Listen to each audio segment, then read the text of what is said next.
Ventura, author of the new book that's on the best-seller list, on a bunch of the different best-seller lists. Don't Start the Revolution Without Me. We have links where you can get it at Infowars.com, but it's in stores everywhere. We're going to talk more about that before he leaves us. Governor Ventura, you were going over during that last segment that some stations didn't get. Why hasn't there been an investigation when there's an investigation of a cop having an auto accident and getting hurt, or there's an investigation of a jumbo jet blowing up, or an investigation of the bridge collapse? I mean, it's not just that. Then we have how they've used 9/11 to take our liberties and freedoms, and how they directed us at the wrong country, like you mentioned, Iraq and Afghanistan, and how Bush then said, I'm not looking for bin Laden, I don't care where he is. And now how they're using anti-terror laws against the American people and federalizing everything. Can you give me your take on that, Governor?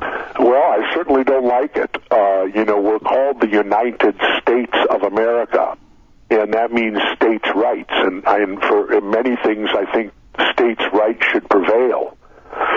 We always have a constant takeover by the federal government going on, and we have to stand up to it, and you have to find a way to do it, because we don't want to be the United States with no states.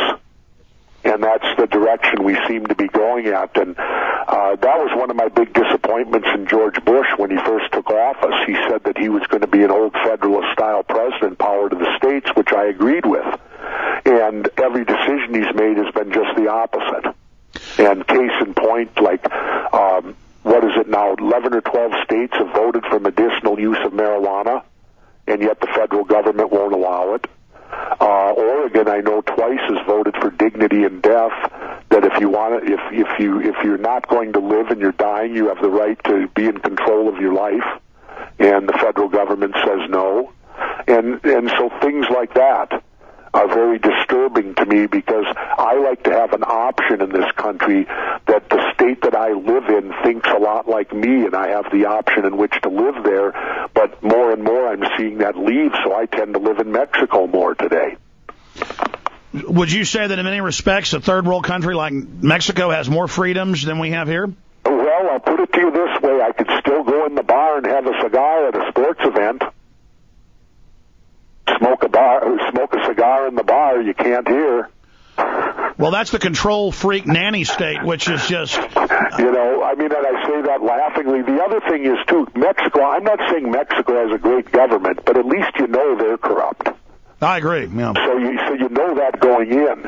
But the thing that I find where I live, there's nobody of government anywhere around, so you just govern yourselves and we all get along great. It's like a libertarian paradise where I'm at. You're absolutely right. You're absolutely right. I take care of myself, Alex, and my family, and we help each other. My neighbors help. If they need help, you pull each other out of the ditch, because I live in a pretty rugged area, and everyone pitches in, and it doesn't require government at all, even though there's all these laws and everything. Hey, if they're not around, they don't apply to anybody. Just take care of each other. What kind of dog you got, Governor? I have a Belgian Malinois. Oh, those are neat dogs. Oh, yeah. He's so smart. When he arrived here, he was literate in 3 languages, which made him the smartest in the house. We're going to break. And he's soon learning Spanish, number 4. Amazing. We're going to break and come back with our final segment with the governor, unless I can twist his arm to stay even longer, maybe to the end of the hour. But I want to come back and talk some about the book. I want to talk about a Senate run. Let's go ahead and get into that now. I mean, are you going to run for the Senate, or how long until we know? Here's how I feel right now. I don't know yet, and I have till July to decide. I feel like this. I believe strongly that on every ballot, federal, local, or whatever, there should be none of the above. So you can vote a vote of no confidence in your government. With this deficit, we should have no confidence in them. And I may offer myself up as that, because it isn't officially on the ballot, none of the above. But if I go file and put Jesse Ventura down, I then become none of the above. And so any disgruntled voter, and all I'll try to do at that point is run a very minimal campaign, and all I ask is to be allowed in the debates. Because if I can debate him, I can beat him. Well, no doubt we need your voice in the U.S. Senate because you are a maverick, you are a somewhat of a renegade, and you're only a renegade because you're what we'd call an old-fashioned American, independence, liberty, freedom, and we need you. So I would certainly support you from Texas for a run for the Minnesota Senate because you could certainly wreak havoc on their plans and use a bully pulpit up there to expose what they're doing. So, Governor, we totally support you. We're going to be back in 3 minutes with Governor Jesse Ventura, and we'll also talk about his new book, Don't Start the Revolution Without Me. So I'm drafting you, Governor. I think you need to go ahead and run for the Senate. We'll be right back. Stay with us.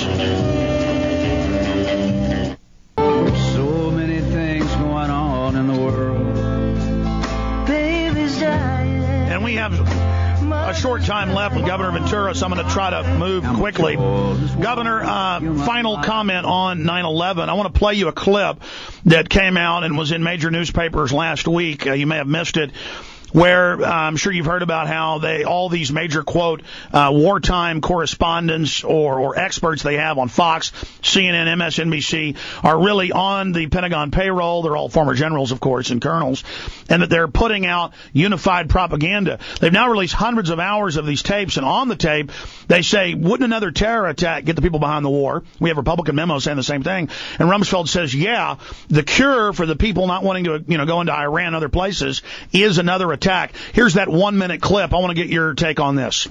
This president's pretty much a victim of success. We haven't had an attack here in 5 years.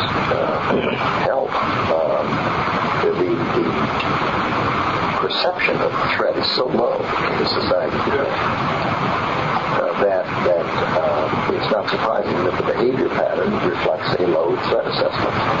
And the same thing is in Europe. There's a low threat perception. The correction for that, I suppose, is an attack.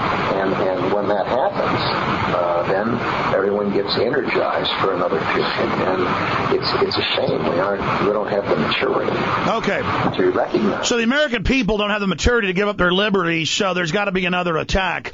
The PNAC documents written by Dick Cheney in September of 2000 called for massive Pearl Harbor events to mobilize the empire. Zygmunt Brzezinski's book, Grand Chessboard, calls for giant terror attacks.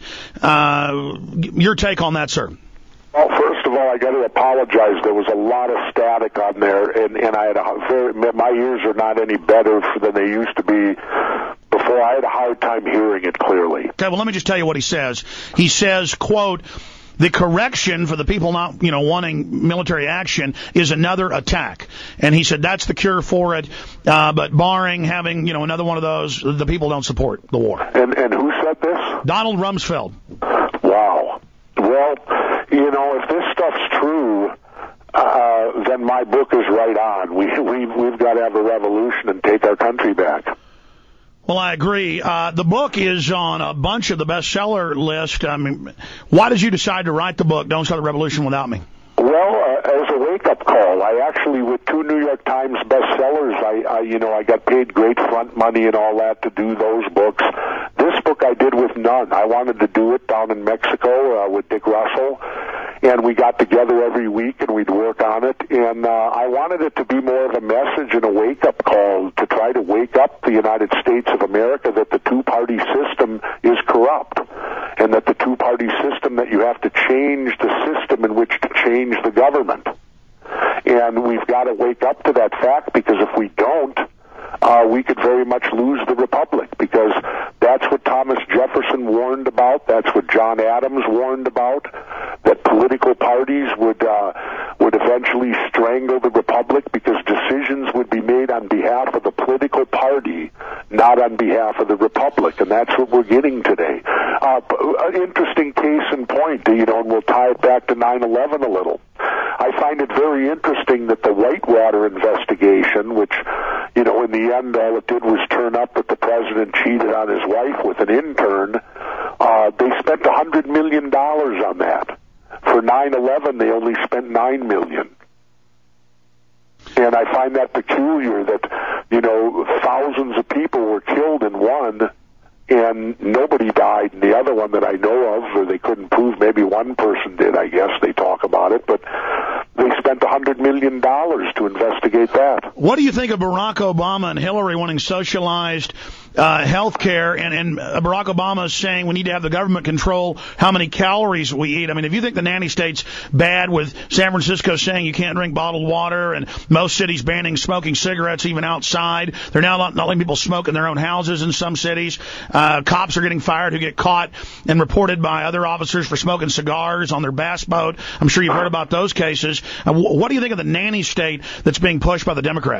Well, and that's just as bad. You know, I know that I come down hard on the Republicans probably a great deal more because they're in power right now, but the Democrats will be no better.